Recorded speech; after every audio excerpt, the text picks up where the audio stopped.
खुलुमबाय लोगोफोर, बयनोबो गोजोननाय हरग्रोना बड' ससियेल मिडिया आपडेटनि गोदान रादाबाव बरायबाय। अन्नानै बेसेन गोसा समखौ दान्दिसे दोनथ'ना भिडिअखौ नायनो गिबियाव गुरै खावलायबाय।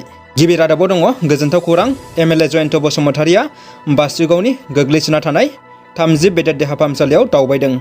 चिरां जिल्लानि सिङाव थानाय बासुगावनि साखाथियाव थानाय गोबाव बोसोरनि सिगांनो बिटिसि सोरखारजों गायसनजानाय 30 बेडेड देहा फाहामसालियाव सिडली बियाबनि एमएलए जयन्त बसुमतारिया दावबायना नायगिदिंहैदों।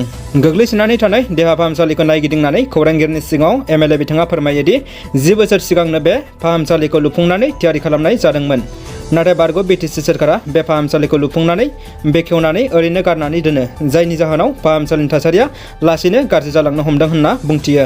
बारग' सोरखारा फाहामसालिखौ बेफोरबायदियै नेवसिनानै दोनलांबायब्लाबो बिथाङा बिटिसि सोरखार आरो आसाम सोरखारजों सावरायनानै बे फाहामसालिखौ बोसोरसेनि गेजेरावनो फिन फाहामथाय होनो हानाय थासारियाव लाबोफिनगोन होननानै फोरमायो।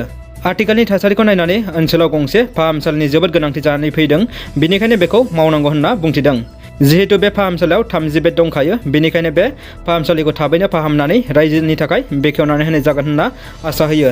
दुखुनि खौरां, बर'नि सासे आगोमा रोंगौथि गोनां राफोद राजखान्थिगिरिया बे बुहुमनिफ्राय गोमाबाय। 28 नं गसाइगाव बिधानसभा बियाबनि बिपिएफनि सोलिफु एमएलए माजेन्द्र नार्जारिया बे बुहुमाव गैलिया। बिथाङा दिनै फुंबिलि समाव जोबथाहांबोबाय। 28 नं गसाइगाव बिधानसभा बियाबनि एमएलए बिथां माजेन्द्र नार्जारिया दिनै फुंनि 5:30 रिंगायाव गुवाहाटी मेडिकेल कलेजाव जोबथाहांबोयो। खौरांनि बायदिब्ला बिथाङा कर'ना जिउसानि टेस्ट खालामनायाव कर'ना पजिटिभ मोननायनि उनावनो क'क्राझारनि रुपनाथ ब्रह्म सिभिल हस्पिटालाव फाहामथाय होनो थिसननाय जादोंमोन।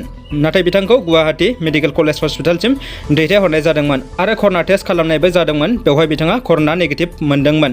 बिथाङा थांनाय मंगलबारखालि हरखाबै ब्रेन स्ट्रक जानानै जिउजों जुजिबोगासिनो दङमोन। नाथाय बिथाङा दिनै फुंनि समाव जोबथाहांबोयो। बिथांनि रुंसारि जानाया बर'नि राजखान्थि फोथाराव एसेबाबो खहा जाबाय। बिथांनि जिउ गोमानायाव बर' हारिनि साफ्रोमबो गेदेर गोलाव सुबुंफोरा दुखु मोननाय फोरमायदों। बिथां गेदेमानि जिउ आत्मानि थाखाय इसोरनि सेराव आरज गाबबाय। बिटिआरखौ जौगासार होनो सोरखारा गोबां बिथांखि लादों। बिटिआरनि मोनब्रै जिल्लानि जौगानायनि थाखाय आलादायै वेलफेयार अफ बड'लेण्ड डिपार्टमेन्ट फोसावनाय जाबाय।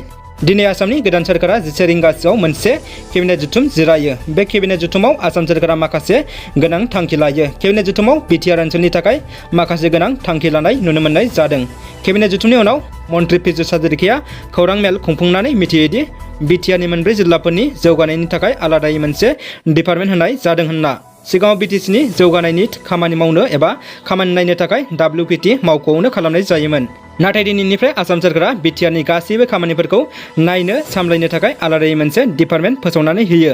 वेलफेयार अफ बड'लेण्ड डिपार्टमेन्ट बिमुंजों आसाम सोरखारा बे आलादा डिपार्टमेन्टखौ बिटिआरनि थाखाय दिनैनिफ्राय जागायबाय। बेजों लोगोसे आसाम एडमिनिस्ट्रेटिभनि स्टाफ कलेजनि बायदियैनो क'क्राझारावबो गंसे स्टाफ कलेज बानायनाय जागोन होननानै केबिनेटआव थांखि लादों, जाहाथे बड'लेण्डनि गुबुन गुबुन मावख'गिरि बिबानगिरिफोरखौ गुबुन गुबुन समाव गोदान गोदान आयदाफोरनि सायाव फोरोंथाय होनो हायो। बिनि थाखाय आसाम सोरखारनि केबिनेट जथुमाव बे थांखिखौ लानाय जादों होनना फोरमायदों। आसाम पुलिसनि गोख्रों जाफुंसारनाय। नगावआव बिबान लानाय गोदान सोलो गोनां जाफुंसार एसपि बिथां आनन्द मिश्राया दासान्दि नगावआव बांबोनाय ड्राग्स फालांगिरिफोरनि हेंथायै गोख्रोङै नागिरना साफा साफा हमनो हानाया पुलिस बिफाननि थाखाय बाख्नायथाव। खौरांनि बायदिब्ला नगाव पुलिसा दिनै 4 गेदेर ड्राग्स फालांगिरिफोरखौ हमनो हायो।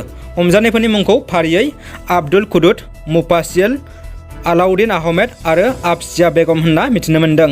गोबाव समनिफ्रायनो बिसोरो ड्राग्स फालांगि खालामना नगाव जिल्लाखौ गुबुंले खालामदों होनना मिथिनो मोन्दों। दा बिसोरखौ गोख्रों आयेननि आवथायाव लाबाय होनना पुलिस बिफाना फोसावदों।